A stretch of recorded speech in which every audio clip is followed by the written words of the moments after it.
It's Justin. Welcome. All right, it's a little dark. I'm sorry. I wish it wasn't so dark. So here's what happened. I thought that my Airbnb tenant checked out today. Not the case. My Airbnb tenant checks out tomorrow. So as you can see, I have a homeless beard because I planned on shaving and looking presentable. As you can also see, I don't have my ring light, which means my face is dark. So now I just have a dark face and a homeless beard. And I've been wearing this shirt for like 2 days because I live basically like a digital nomad when someone's in my Airbnb. And then I got an overwhelming response from last week's, in which I talked about my experiences with ayahuasca and psychedelics. So a lot of people were just like, talk more about psychedelics. That was fascinating. I looked up this video, or I looked up Michael Pollan's book, or oh my God, I found out what ayahuasca is, et cetera, et cetera. So people seem to want to talk about that. I'm totally down to talk about that. I'm down to go as deep as you want. I can talk from my personal experience. I'm not giving you advice on what you should do. Not at all. I would never do that. I don't think that these are for everybody, and I can explain that a little bit deeper. All right, let's dive in. Psychedelics. So I want to talk about this, and I want to give some caveats here. So when I talk to you guys about psychedelics, I'm not saying you should do psychedelics. I am not saying you should do anything illegal. Psychedelics are very illegal in the US of A, okay? So if you partake in them, it is very, very illegal. Understand that. I'm not saying you should do this. I'm not saying psychedelics are for everybody. They've been a huge part of my personal development, but that's just me. I'm a particular type of person, and we're going to get into that. Let's dig into this. I took a lot of notes here because this is really important, okay? So, important notes on ayahuasca.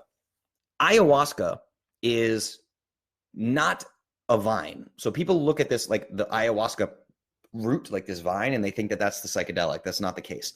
So DMT exists in thousands of plants all around the world. Your neighborhood is full of DMT. This is why they actually can't make DMT illegal, because they would have to cut, slash, and burn half of nature to get rid of DMT. I mean, DMT is in countless plants. Most notably, the acacia bush is probably the most potent source of DMT in nature. There's actually some that believe the burning bush, the story of Moses, the burning bush and him speaking to God, was actually an acacia bush that was burning, and he was tripping on DMT. This is an actual, like, some scholars actually think that this is the case of that story, that if you believe in Moses, you believe Moses was actually a person. If you believe that these stories are telling the truth, he stumbled upon a burning bush and meets Jesus and talks to him. DMT is called the spirit molecule. Lots of people that consume DMT in these different ways that I'm about to talk to you about do meet beings, or meet what they consider to be their maker. I have been under the influence of ayahuasca and actually been face to face with someone that I can only describe as Jesus. So you could watch, there's actually a movie on Netflix you can watch called DMT, the Spirit Molecule. It's a documentary, so you can look that up. But anyway, so there are these plants that contain DMT. Your stomach has something called MAO digestive enzymes. These MAO digestive enzymes break down the DMT in plants. So you could literally eat pounds and pounds and pounds of DMT containing plants, and you will not trip out at all. These MAO digestive enzymes will break down the DMT and excrete it from your system. So the ayahuasca vine doesn't contain the psychedelic. The psychedelic is contained in the plants. The ayahuasca root, that bark or the root that you use, actually contains an MAO inhibitor. It shuts off that digestive enzyme in the stomach. So you're actually disabling, right, this MAO inhibitor, disabling the MAO digestive enzyme. So you're mixing the root, you brew it. I've actually brewed DMT in the jungle in Peru with shamans, right? So you cook it in a big vat, you put all the DMT containing plants in there, you smash up the root with a hammer, you cook it all together, and then you consume it as a tea. So you're consuming the MAO inhibitor, you're consuming the DMT from the ayahuasca. This allows the DMT to enter your digestive system, and you have an experience that can last usually like 3 to 4 hours, depending on if you just drink 1 cup and just hang out and wait, 1 dose, you're gonna have about 3 to 4 hours. But the thing to understand is this can interact with modern medicine, particularly anti-anxiety medications and antidepressants, SSRIs. So if you go, this is why I recommend, if you're ever going to do ayahuasca, go to a very good retreat. I went to a place called Spirit Quest. You can look up Spirit Quest, very famous retreat in Peru. So go to this place and they're going to send you a dieta. This is a diet that you have to follow for many, many weeks prior to your ayahuasca experience. And after the ayahuasca experience, you are also recommended to stay in this diet. Now, I did it, and this is a very low salt diet, very low red meat diet. They're really, really specific about these things. And if you're on antidepressants, you have to be detoxed completely from those medications before you arrive at the retreat center. Now, they bear no liability for your safety, so you just need to be honest with them. If you show up there and you tell them you're on SSRIs, they're not going to let you partake. Right? So it's really important. These are things that you need to understand. I researched psychedelics for over a year and a half before I ever had an experience with them. That's really, really important for you guys to understand. Okay. So, but the other thing you remember here, and I want to point this out, I'm not some crazy hippie dude. Okay. So their MDMA and psilocybin are both in stage 3 clinical trials in America. That is crazy, right? MDMA has been shown to cure PTSD in soldiers. Cure, C-U-R-E, cure PTSD in soldiers in one session. One session, okay? So these soldiers get one session with MDMA, and then they're there with a trained traditional therapist, and that therapist walks them through it. They're sitting in quiet with an eye mask. There might be some music on. They're speaking through it. They have a therapist with them, and then they go back for multiple sessions of just therapy without the psychedelic. So traditional therapy, in my opinion, is also key to doing this for personal growth. And that's what I do. I've been seeing a traditional therapist for over 2.5 years now. She knows about my psychedelic experiences. You can find therapists that are up to date on the research, that understand what you're doing, that won't judge you for it. They just can't say these things. You know, they'll say it behind closed doors. So you got to do your research on the therapist as well. But PTSD, if you have somebody in your life that's a soldier that's dealing with PTSD, there's no reason you shouldn't know about this. There's no reason you shouldn't know about stage 3 clinical trials for MDMA. Then you have psilocybin, incredibly effective for addiction, okay? So I'll give you an example. One study that they did with psilocybin where in cigarette smokers, a full year later, 80% of participants had not relapsed with one single cigarette. Hadn't had a single cigarette. Over 80% of them. One session with psilocybin, which is the primary ingredient in magic mushrooms. This stuff is crazy, everybody. You need to know about this. If you don't know about it, inside of 5 years, you will know about it because every pharmaceutical company in town is going to be trying to come up with ways to patent it, even though they can't because it's plant medicines. But we're in for some serious, crazy couple of years. I'll give you another example. LSD, a man-made synthetic psychedelic. LSD was heavily promoted by the founder of Alcoholics Anonymous. Now, the founder of Alcoholics Anonymous believed in LSD so much that he thought LSD should be part of the treatment for alcoholics to get them to cure their alcoholism. Now, by that point, Alcoholics Anonymous was a big enough organization that they fought back against him and did not like that idea and said, no, we are anti all drugs. There's no classification, no nuance, no details matter, none of that. They just know there's no way we can say that. He was a firm believer that LSD would have a staggering success rate. Alcoholics Anonymous success rate is really not anything to write home about. I think psychedelics have proven to be the most effective treatment of addiction on planet Earth. And if you don't believe me, go listen to Tim Ferriss's episodes. I'll link to them in the show notes here. He just released a podcast about the biggest psychedelic research center in the world ever being opened up. Tim Ferriss invested $2 million of his own money in this, and they are just reversing and curing these insane mental health issues that we just have abysmal success rates with traditional treatment. It's really staggering, okay? So I want to dive more into details here on psychedelics because details matter, details matter, details matter. I've gotten messages this week from a lot of people that are like, I did psychedelics when I was younger. Been there, done that. No, you haven't. Okay?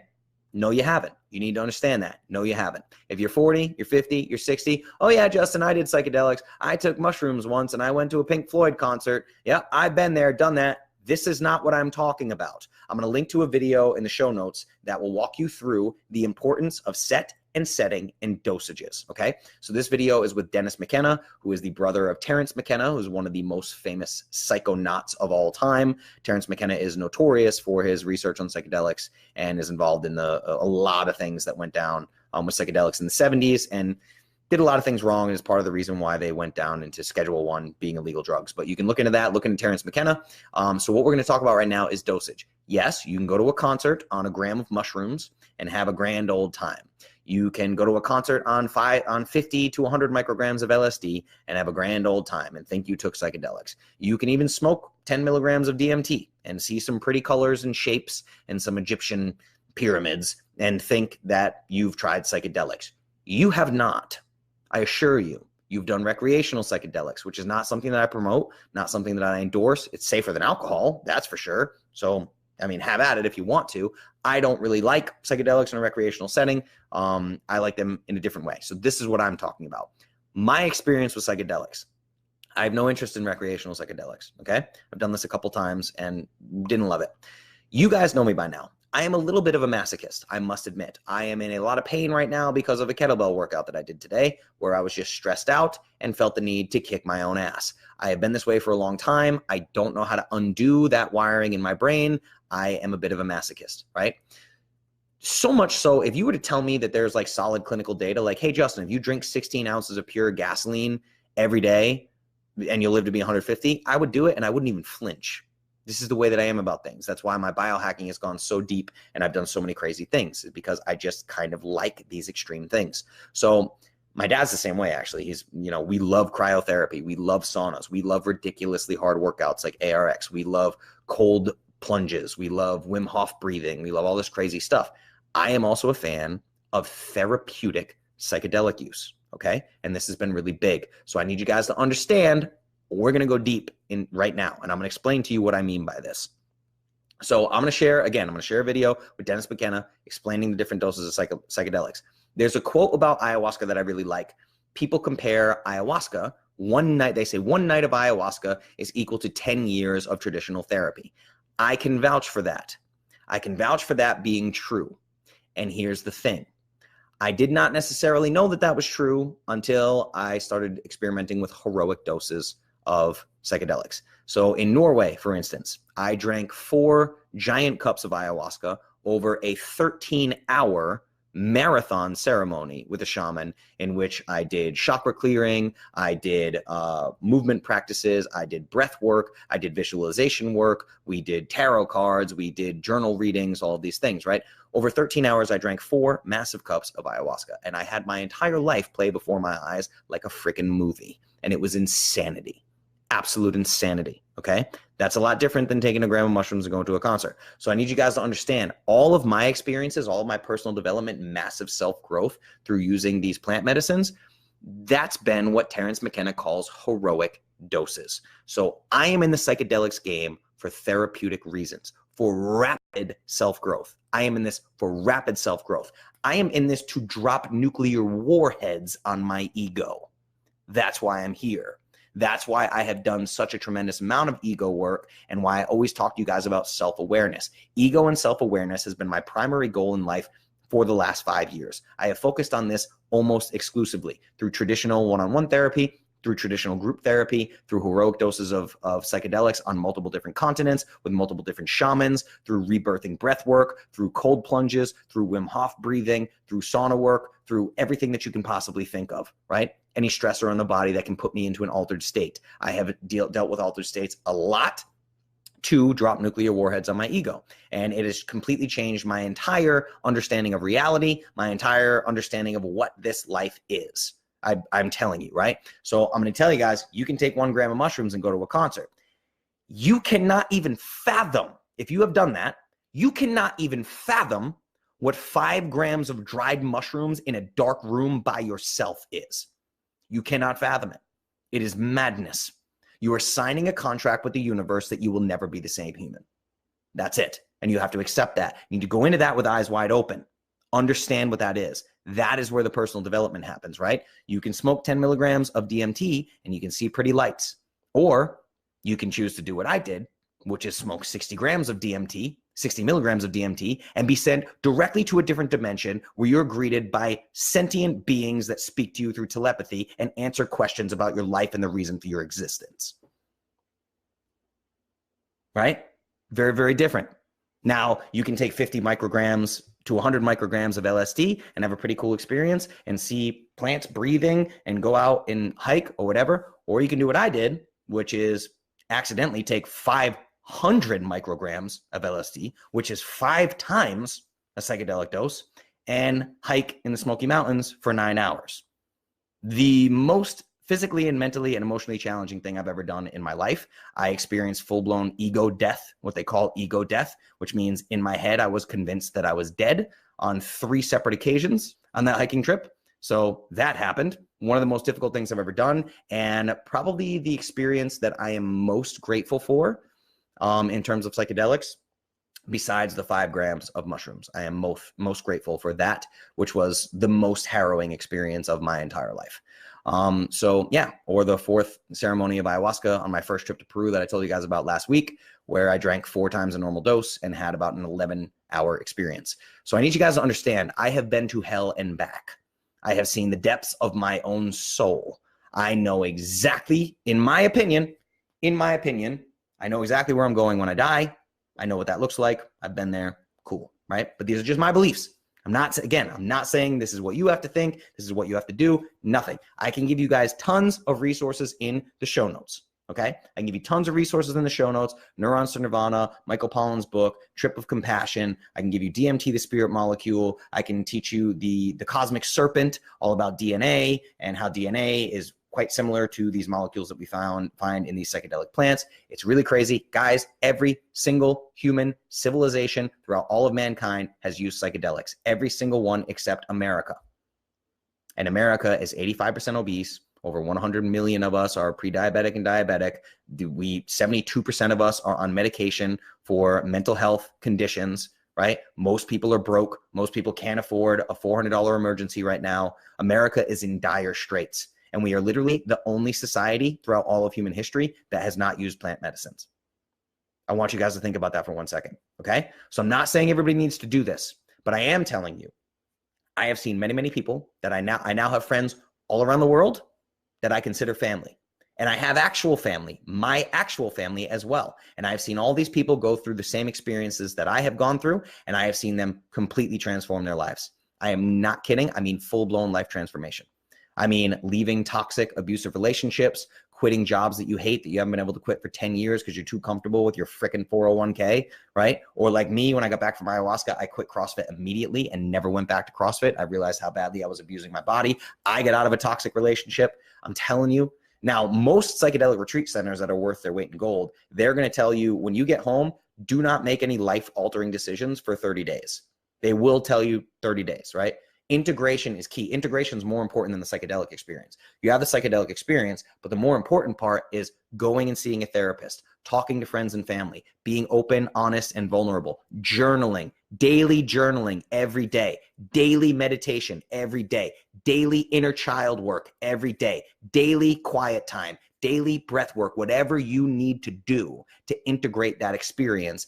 Integration is the magic of psychedelics, not the crazy experience. It's how you handle in the back end. When you have these heroic dose moments, it's so crazy, thoughts don't even make sense in the moment. It's the integration after, these thoughts that start to flood your head. It's amazing. You just like compartmentalize every aspect of your life. Boom, you just put it all together. The big picture becomes very clear. Your reality is new. You see your reality anew. Everything is possible. The possibilities are freaking endless, right? Most of us dream so teeny, so small because America has taught you to dream small. It's bullshit, right? But integration is everything. So I'll tell you guys a quick story. So I was in Thailand, and I went to a great little jiu-jitsu gym, and the owner of the jiu-jitsu gym, him and I hit it off really quickly, and we started having really, really deep talks. Then we went out to get drinks together and really deep talks. And then his wife was there, and we had really deep talks. And sure enough, I talked to them. This is a traditional couple, just normal couple that was living together. They were in Europe. I believe they were in London, and they did 5 grams of dried mushrooms, which is the Terrence McKenna heroic dose of mushrooms is 5 dried grams of mushrooms. I've had that experience as well.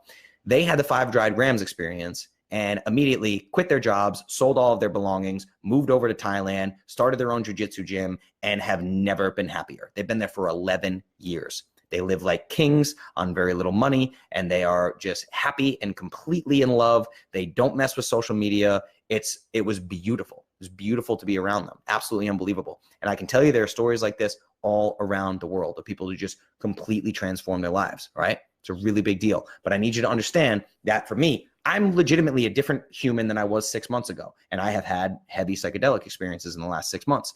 I am a completely different person than I was 5 years ago, right? Ego, self-awareness, all these things.